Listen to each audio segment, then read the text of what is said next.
snow and the stranger. The snow fell in thick, silent curtains through the darkness of the forest. Each flake drifted down like a whisper, covering the world in white. The wind moved through the trees with a sound like breathing, cold and endless. And there, against the trunk of an ancient oak, a young woman sat alone in the snow. Her name was Emma Richardson, and she was dying. She could feel it in the numbness spreading through her fingers, in the heaviness of her eyelids, in the way her thoughts had started to drift like the snowflakes around her. Her thin dress, once a pale cream color, was now soaked through and frozen in places. She had no coat, no shoes, nothing but the clothes she wore, and the fading warmth of her own body. Emma closed her eyes and thought about how she'd ended up here. It seemed like a story from someone else's life now, distant and unreal. She'd been working as a servant in the Morrison household for 3 years, ever since her parents died and left her with nothing. The Morrisons weren't cruel exactly, but they weren't kind either. They'd given her a room in the attic, thin meals and endless work from dawn until well past dark. Then, 2 days ago, Mrs. Morrison's pearl necklace had gone missing. Emma had been blamed. She'd protested, pleaded, sworn on her parents' graves that she hadn't taken it. But Mrs. Morrison's daughter had pointed her finger and said she'd seen Emma near her mother's jewelry box. It was a lie, but the truth didn't matter when you were poor and powerless. They'd thrown her out in the middle of a snowstorm with nothing. No references, no wages for the month she'd worked. Just a hard shove out the back door and a warning never to return. Emma had tried to find shelter in town, but every door was closed to her. The innkeeper wouldn't let her in without money. The church was locked for the night. The stablemaster had chased her away, calling her a thief. So she'd walked, hoping to reach the next town before the cold took her. But the storm had grown worse. The road had disappeared beneath the snow, and finally, when she couldn't walk another step, she'd collapsed here against this tree. At least it was quiet. At least the snow was beautiful in its way. Emma opened her eyes one more time to watch the flakes fall through the bare branches above. She thought about her mother's face, her father's laugh, the little house they'd lived in before the fever took them both. She would see them again soon. That was something. Her eyes drifted closed. She didn't hear the hoofbeats at first. They were muffled by the snow, distant and dreamlike. But they grew louder, more insistent, pulling her back from the edge of sleep. Emma tried to open her eyes, but her lids felt frozen shut. "Whoa, Shadow. Easy now." The voice was deep and calm, a man's voice. Emma felt herself being lifted, strong arms sliding beneath her shoulders and knees. She wanted to speak, to protest, but her mouth wouldn't work. Her body wouldn't respond.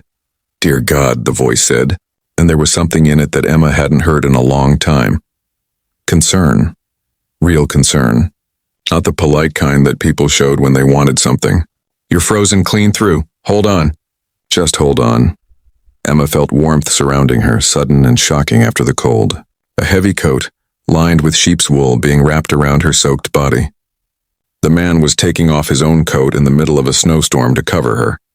The thought seemed impossible. "You're safe now," he said quietly. And Emma felt herself being lifted onto a horse, the man mounting behind her and holding her against his chest. "I've got you. Stay with me. Stay awake if you can." The ride that followed was a blur of snow and darkness and the steady rhythm of the horse's gait. Emma drifted in and out of consciousness, but each time she started to slip away, the man's voice would pull her back. "Talk to me," he said. "Tell me your name." "Emma," she managed to whisper. "Emma Richardson." "I'm Daniel Morgan," he replied. "I have a ranch about 2 miles from here. We'll have you warm soon. Keep talking to me, Emma. Tell me how you ended up out here." So Emma told him, her voice barely audible over the wind. She told him about the Morrisons, about the false accusation, about being thrown out into the storm. Daniel didn't interrupt. He just listened, his arms steady around her, keeping her upright in the saddle. When she finished, there was a long silence. Then Daniel said quietly, "You didn't deserve that. No one deserves that." The ranch house appeared through the snow like a vision, warm light glowing in the windows. Daniel carried Emma inside, calling out as he entered, "Sarah! Sarah, I need help."